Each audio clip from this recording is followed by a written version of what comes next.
Episode की starting में हमको दिखाया जाता है कि जिन्वू कैमरामैन को बोलता है कि अपना कैमरा बंद कर दो, और वो कैमरामैन बोलता है कि क्यों, क्या हो गया। और जिन्वू बोलता है कि अगर तुम ऐसा नहीं करोगे तो मैं तुम्हारा कैमरा तोड़ दूंगा। हम देखते हैं कि वो अपना कैमरा बंद कर देता है और तभी टस्क ब्योंगुंग की बॉडी को लेकर आ जाता है उसके पास। हम देखते हैं कि ये चीज देखकर बेक बहुत ही ज्यादा शॉक हो जाता है और वो बोलता है कि तुम इसकी बॉडी के साथ क्या करने वाले हो। और जिन्वू बोलता है कि हमारे पास ज्यादा टाइम नहीं है तो इसलिए मैं इसको अभी एक्सप्लेन नहीं कर सकता। और तभी जिन्वू ब्योंगुंग की बॉडी के पास आता है और वो बोलता है कि और हम देखते हैं कि वो जिन्वू की शैडो सोल्जर आर्मी का हिस्सा बन जाता है। और तभी हमको ग्योटोरोजी की टीम का सीन दिखाया जाता है जो बच गए होते हैं। और हम देखते हैं कि उनमें से एक बंदा बहुत ही ज्यादा डरा हुआ होता है और वो बोलता है कि नहीं, ऐसा नहीं हो सकता कि हम उन मॉन्स्टर्स के पास दोबारा जाएंगे, अब तो हमको कोई भी नहीं बचा सकता है। और तभी रेजी बोलता है कि वो जो ब्लैक वाली एंट थी वो तो अब मर चुकी है। और वो बंदा बोलता है कि ये कैसे हो सकता है। और रेजी बोलता है कि कोरिया के हंटर ने उसको मार दिया है। और तभी चॉय बोलता है कि क्या तुम मरे हुए लोगों की पावर को यूज कर सकते हो, और क्या तुम उनको जिंदा भी कर सकते हो? ये तो किसी तरीके का समनिंग मैजिक है ही नहीं। और हम देखते हैं कि ब्योंगेंग चाही की बॉडी के पास चला जाता है और जिन्वू बोलता है कि बेक चिंता मत करो, मैंने ब्योंगेंग की बात सुनी थी जो बोल रहा था कि मुझे यूज करो। और हम देखते हैं कि मिन ब्योंगेंग अपनी पावर का यूज करके चाही को बचा लेता है। और जिन्वू बोलता है कि मैं ये चीज तो बता सकता हूँ कि जब ब्योंगेंग जिंदा था तब ये कितना ज्यादा अच्छा था, मैंने ब्योंगेंग को तो ऑर्डर भी नहीं दिया था, पर लेकिन फिर भी ब्योंगेंग चाही को अपने आप ही हील कर रहा है।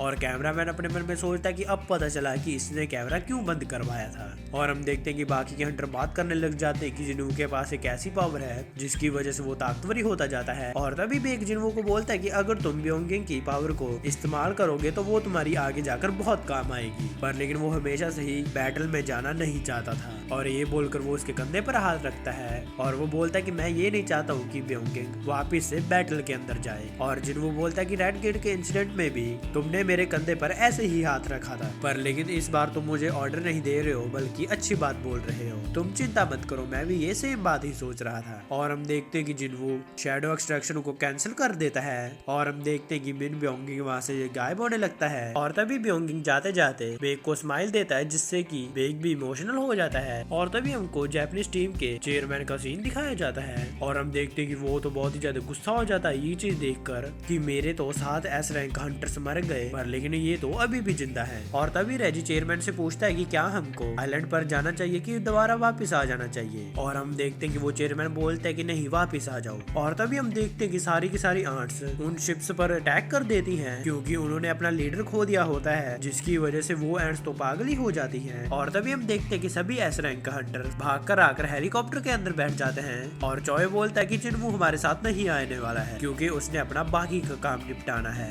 और हम देखते हैं कि उसकी शैडो आर्मी तो बहुत ज्यादा कमाल दिखा रही होती है। और हम देखते हैं कि उसको आर्ट्स को मारने पर काफी अच्छा खासा लेवल अप हो रहा होता है। और तभी हम देखते हैं कि वो अपनी डेमन मोनार्क की स्वॉर्ड का यूज करता है। गाइस, अगर आपको मेरी आवाज थोड़ी सी अजीब लग रही हो तो प्लीज मुझे माफ करना क्योंकि मुझे जुकाम लगा हुआ है। और जिन्वू बोलता है कि ये स्वॉर्ड मैंने इतनी देर तक क्यों इन्वेंटरी में रखी हुई थी, ये तो बहुत कमाल की स्वॉर्ड है। और तभी हम देखते हैं कि जिन्वू का 100th लेवल हो जाता है। और तभी जिन्वू वही ब्लैक आंट के पास आता है और हम देखते हैं कि वो उस ब्लैक मॉन्स्टर की शैडो एक्सट्रैक्शन करने लग जाता है। और हम देखते हैं कि वहाँ अचानक से अंधेरा हो जाता है और जिन्वू बोलता है कि यहाँ पर क्या हो रहा है। और तभी वहाँ अचानक से अंधेरा हट जाता है और जिन्वू के सामने वही ब्लैक आर्ट मॉन्स्टर होता है। और जिन्वू बोलता है कि मुझे तो लगा था कि शैडो एक्सट्रैक्शन फेल हो गई है। और हम देखते हैं कि जिन्वू बाकी आर्ट्स की शैडो को एक्सट्रैक्ट करने के लिए जाता है और तभी उसको एक आवाज सुनाई देती है जो कि बोलती है कि किंग। और हम देखते हैं कि जिन्वू ये चीज देखकर शॉक हो जाता है और वो मॉन्स्टर बोलता है कि प्लीज किंग, आप मुझे एक नेम दीजिए। और तभी उसको एक नोटिफिकेशन आता है और वो देखता है कि इसकी रैंक तो जनरल रैंक पर होती है। और जिन्वू उसका नाम बेरू रख देता है। और जिन्वू अपने मन में सोचता है कि ये रैंक मैं पहली बार देख रहा हूँ, शायद से इस रैंक के मॉन्स्टर बात कर सकते हो। और तभी जिन्वू उसको बोलता है कि मैंने ही तुमको मारा है, तो क्या फिर भी तुम मुझे फॉलो करना चाहोगे? और बेरू बोलता है कि मैं मरा नहीं हूँ बल्कि मैं आपकी ताकत की वजह से दोबारा जिंदा हो गया हूँ और मेरे दिल के अंदर खुशी की लहर दौड़ रही है, मैं सारी जिंदगी आपको फॉलो करता रहूंगा।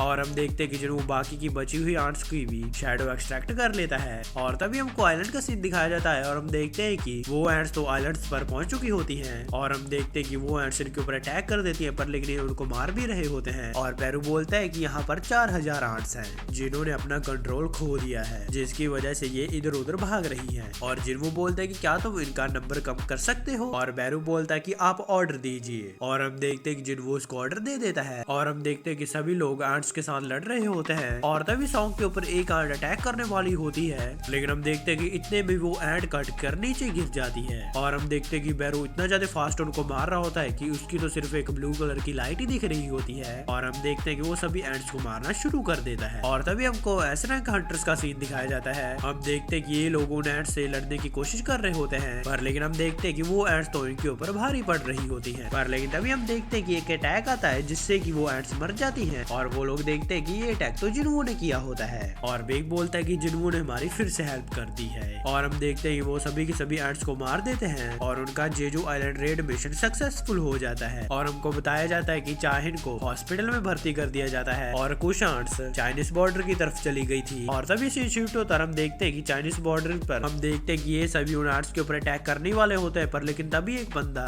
अपनी ब्लेड्स निकालता है और वो आसमान की तरफ अपने ब्लेड चलाता है, जिससे कि हम देखते हैं कि वो सारी की सारी एंड्स मर जाती हैं। और वो बंदा बोलता है कि नहीं, मजा नहीं आया इनको मारकर, अगर वो ब्लैक वाली एंड होती तो ज्यादा मजा आता। और हम देखते हैं कि जो जेजू आइलैंड रेड मिशन में लोग मरे हुए होते हैं उनके लिए एक जगह बनाई जाती है जहाँ पर फूल चढ़ाने के लिए जिन्वो भी आया होता है। और मीडिया वाले बात कर रहे होते हैं कि ये रेड मिशन जिन्वो की वजह से सक्सेसफुल हो पाई है। और कुछ लोग ये भी बात कर रहे होते हैं कि जिन्वो वहाँ पर बहुत ही ज्यादा लेट पहुंचा, जिसकी वजह से काफी सारे लोगों की जान चली गई है। ये तो काफी ज्यादा गलत बात है। और तभी हम देखते हैं कि वहाँ पर बेग भी आ जाता है और वो जिन्वो को बोलता है कि अपना सर झुकाकर मत चलो, तुमने बहुत अच्छा काम किया है और तुम ये सोचो कि तुमने कितने सारे बंदों की जान भी बचा ली, तो इसलिए तुम मीडिया वालों को इग्नोर करो। और हम देखते हैं कि जिन्वो अपना सर हिलाता है और वो जाने लगता है। और अगले सीन में हम देखते हैं कि जिन्वो को शुक्रिया अदा करते हैं कि जिन्वो ने जेजू आइलैंड रेड मिशन पर पार्टिसिपेट किया। और जिन्वो बोलता है कि अगर मैं वहाँ पर जल्दी पहुंच जाता तो ब्योंगे की जान ना जाती। और तभी गो बोलते हैं कि तुम्हारी वजह से 5 एस रैंक हंटर्स और काफी सारे सिटीजन्स की जान बची है, जिसकी वजह से तुम्हें अपने आप को ऐसे नहीं बोलना चाहिए। तुम चिंता मत करो, ही तुम्हारा ये एहसान मैं किसी न किसी दिन जरूर चुकाऊंगा, पर लेकिन मैं ये जानना चाहता हूँ कि तुम्हारे फ्यूचर प्लान क्या है। और हम देखते हैं कि जिन्वो बहुत ज्यादा कंफ्यूज होता है और गो बोलता है कि सारी दुनिया ने तुम्हारी पावर को देख लिया है, जिसकी वजह से वो तुम्हारे मुंह से कुछ ना कुछ सुनना चाहेंगे और वो तुमको अप्रोच करने की कोशिश करेंगे और इसमें एसोसिएशन भी चुप नहीं बैठेगी। और जिन्वो बोलता है कि मैं अपना खुद का गिल्ड बनाना चाहता हूँ। और तभी हमको जेजू आइलैंड का सीन दिखाया जाता है और वहाँ पर कुछ बंदों को भेजा जाता है रिसोर्सेज को इकट्ठा करने के लिए। और तभी हम देखते हैं कि उनके ऊपर एक एंट अटैक करती है और उनमें से एक बंदा उसको मार देता है। और तभी उनके सामने एक बंदा आता है और उनमें से एक बंदा उसको पूछने लग जाता है कि तुम कौन हो। और हम देखते हैं कि वो बंदा कुछ भी नहीं बोलता है और तभी वो सभी उसके ऊपर अटैक करने के लिए तैयार हो जाते हैं। और तभी हम देखते हैं कि उसके पीछे से एक बंदा आता है जो कि चुटकी बजाते ही सभी को बेहोश कर देता है। और वो बंदा बोलता है कि ये तुमने क्या किया, और दूसरा आदमी बोलता है कि ये लोग बहुत शोर मचा रहे थे। और तभी वो लोग बात करने लग जाते हैं कि पता नहीं क्यों वो इंसानों की हेल्प क्यों कर रहा है, हमें उसके बारे में पता लगाना पड़ेगा। और तभी उनमें से एक बंदा गेट ओपन कर देता है और वो बोलता है कि चलो हमारा यहाँ से काम हो चुका है तो इसलिए हमको चलना चाहिए। और हम देखते हैं कि दूसरा बंदा एक अलग गेट ओपन करके वहाँ से चला जाता है और वो जाते जाते बोलता है कि अगर वो ये चीज औरत देखेगी तो वो काफी ज्यादा गुस्सा करेगी। और हम देखते हैं कि उन दोनों बंदों को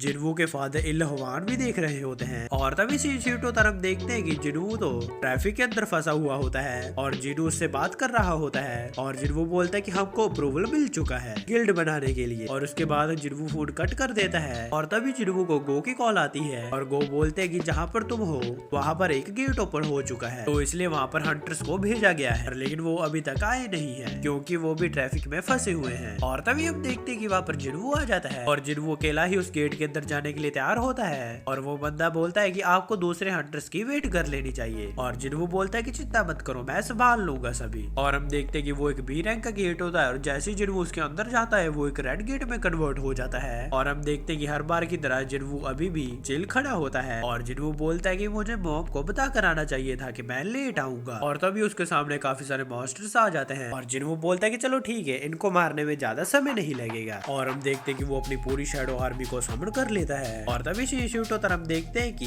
चाय चौई को बताती है कि इस रेड मिशन के बाद मुझे अपनी लिमिटेशन का पता चला है कि मैं इतनी भी ज्यादा ताकतवर नहीं, जिसकी वजह से दूसरों की ही मुझे मुझे बचाना पड़ता है, पर लेकिन वो बंदा अलग है। मैं उसके साथ खड़े होकर लड़ना चाहती हूँ, उसके कंधे से कंधा मिलाकर, जिसकी वजह से मुझे और भी ज्यादा ताकतवर बनना होगा। और तभी हमको बताया जाता है कि डंजन्स काफी ज्यादा खतरनाक होते हैं, जिनको कि हंटर्स क्लियर करते हैं, और हंटर्स का जन्म हंट करने के लिए ही बनाया गया है, जिसकी वजह से हमको हंटर्स के तौर पर चौकन्ना भी रहना पड़ता है, कहीं हमारा ही शिकार ना हो जाए, जिसकी वजह से सिचुएशन कभी भी रिवर्स हो सकती है। लोग अपने आप को प्रूफ करने की कोशिश करते हैं और हंटर्स हंट करने की ट्राई करते रहते हैं, और उनको कोई भी नहीं रोक सकता है, और वो धीरे धीरे करके आगे बढ़ते ही रहते हैं। और तभी हम देखते हैं कि जिन्वू की शैडो आर्मी सभी मॉन्स्टर्स को मार देती है, और हम देखते हैं कि जिन्वू की सारी आर्मी जिन्वू के साइड में खड़े होकर एक घुटने पर आकर उसको रिस्पेक्ट दे रहे होते हैं। और तभी जिन्वू बोलता है कि चलो ठीक है, अब हम अपने अगले टारगेट पर चलते हैं। और इसी के साथ हमारे सोलो लेवलिंग के सेकंड सीजन का 13th एपिसोड खत्म हो जाता है। गाइस सच में ये सीजन तो बहुत कमाल का था। और हाँ गाइस, मैं आपसे ये पूछना चाहता हूँ कि शायद से आपने देखा ही होगा, एक डेविल मे क्राई गेम है जिसका कि अब एक एनिमे आ रहा है, जो कि गाइस 3 अप्रैल को ही आ रहा है, और उसके साथ और भी एनिमे आ रहा है जो कि मैं एक्सप्लेन तो करूंगा। और अगर आप चाहते हैं कि मैं डेविल मे क्राई को एक्सप्लेन करूं, आप मुझे कमेंट सेक्शन में जरूर बताना, क्योंकि मैं देखना चाहता हूँ कि डेविल मे क्राई को कितने लोग देखना चाहते हैं। चलो मैं एक कम्युनिटी पोस्ट भी डाल दूंगा जहाँ पर जाकर आप वोट कर सकते हैं, जिससे कि मुझे पता चल जाएगा कि कितने लोग देखना चाहते हैं। और वीडियो पसंद आई तो वीडियो को लाइक और चैनल को सब्सक्राइब करके जरूर जाना। मैं जा रहा हूँ, आप भी अपना जरूर ध्यान रखना। मैं मिलता हूँ आपको नेक्स्ट वीडियो में। Thanks for watching.